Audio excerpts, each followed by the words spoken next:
Hey, baseball fans, it's Jason. Hope you're doing well. I actually, I dropped the ball. I have to apologize to one of my followers or one of my subscribers. He asked me to. He had a request for me to do the top managers. I wasn't sure whether it'd be the top managers of all time or top current managers. I'm going to do both, but I dropped the ball on that, so I do apologize. So what I'm going to do today is I'm going to do my list for the top 10 managers in the Major League Baseball of all time. Okay, top 10 MLB managers of all time. By the way, if you're a baseball fan, this channel is definitely for you, so make sure you hit that subscribe button, whether you plan on watching all the videos or not. There's a lot of great videos for your enjoyment. There's always a bunch in the description down below as well, but your support would be greatly appreciated as well. I want to continue growing this channel to make it one of the best. So, with that said, today, the top 10 MLB managers of all time. And by the way, your feedback's welcome is in the comments down below, always. Number 10, Mr. Connie Mack. I think one of the things to me that put him on this list was his longevity. Usually managers, 15, 20 years. At some of the top end will go 25 or 30 years. This dude managed for 53 seasons. 53. I don't know. He must have been like 137 when he retired. But 53 seasons. Mostly hovered around 500 or a little bit under 500 winning percentage for his career, but 53 seasons is a long time. And he did win 9 pennants and 5 World Series in that time. So, to me, that gets him on this list as a number 10. Number 9, Mr. Bruce Bochy, actually. So there's a couple of current ones on here. Bruce Bochy. What I like about, Bruce, too, is, and I don't know if anybody noticed this, but I'm sure they have, but first of all, he's tied with Bobby Cox, I should say. He's tied with Bobby Cox. So let me go. What I like about Bruce Bochy is, not only does he have 3 World Series titles with the Giants, but he did it with dominant pitching in a dominant live ball era. With Madison Bumgarner, Tim Lincecum, Matt Cain, all these guys.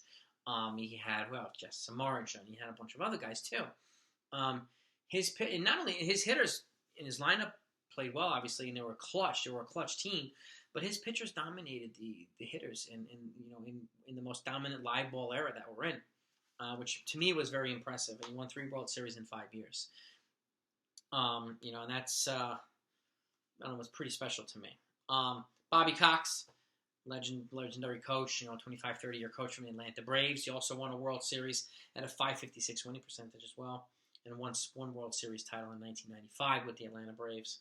But he also won 5 pennants. I mean, the Braves were the most consistent, dominant team in the 1990s, and he drove that ship. So they're tied for number 9 in my book. Number 8, Miller Huggins.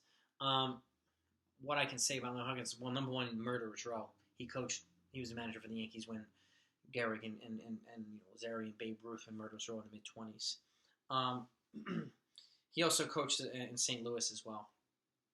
This guy had 6 pennants and 3 World Series. But one of the unique things about him is that he won everywhere he went. Even though he only went 2 places, he had a really great winning percentage in both places. He was one of the top managers of all time. And to be able to handle those personalities in Murderers Row and to perform the way that they performed gets you on the list. So, number 7, another oldie but goodie, Casey Stengel. He coached for 25 years. And by the way, Miller Huggins coached for 17 years. Casey Stengel coached for 25, and this is all from my book, the research book. With Brooklyn Dodgers, New York Yankees, Boston, and the New York Mets, actually. In that span, he had 10 pennants and 7 World Series titles. And the 7 World Series titles were all with the Yankees in that 10 or 12-year span. I think it was 12 years that he coached the Yankees. That's pretty legendary. And I think it's in the 1940s, 1950s. Okay. Number 6, recent guy, Joe Torre. Coached for 29 years. Mostly, he was hovered around 500 or a little under 500, kind of like Connie Mack did.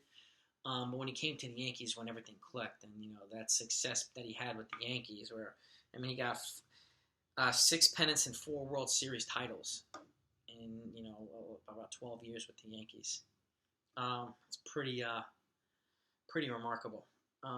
He also coached in the New York Mets and the Atlanta Braves, St. Louis Cardinals, and actually coached the the Dodgers for 2 years after leaving the Yankees, or managed, I should say. He's number 6. Number 5, Sparky Anderson, from the 70s and 80s. I remember this guy. Managed for 26 years, Cincinnati and Detroit. He was in Cincinnati when they had the Big Red Machine, when they kind of, they took over and swept the Oakland A's, who were dominating in the late 80s, early 90s. He was also part of the Detroit Tigers World Series. I think it was in 1984, if I'm not mistaken. Alan Trammell, Lou Whitaker, and all those players. That was a dominant team. He's one of the most respected managers in baseball history. And, in total, he had 5 pennants and 3 World Series titles. He's number 5. Number 4, another recent guy, Tony La Russa. 33 years in coaching, managing. St. Louis, Chicago White Sox, and Oakland were where he resided. And he managed that Bash Brothers in Oakland. He had a total of 6 pennants and 3 World Series, but one of the things that made him special and ranked so high is that he also won everywhere that he went. He had over 500 winning percentage in every place that he managed. So it's a testament of a good coach, a good manager, or great manager. Number 3, John McGraw. Might be some unfamiliar names here. This guy managed for 33 years. Baltimore and the New York Giants, and they were called the Giants. He had a .586 winning percentage in his career, 10 pennants, and 3 World Series titles. Again, a sign of a consistently good manager.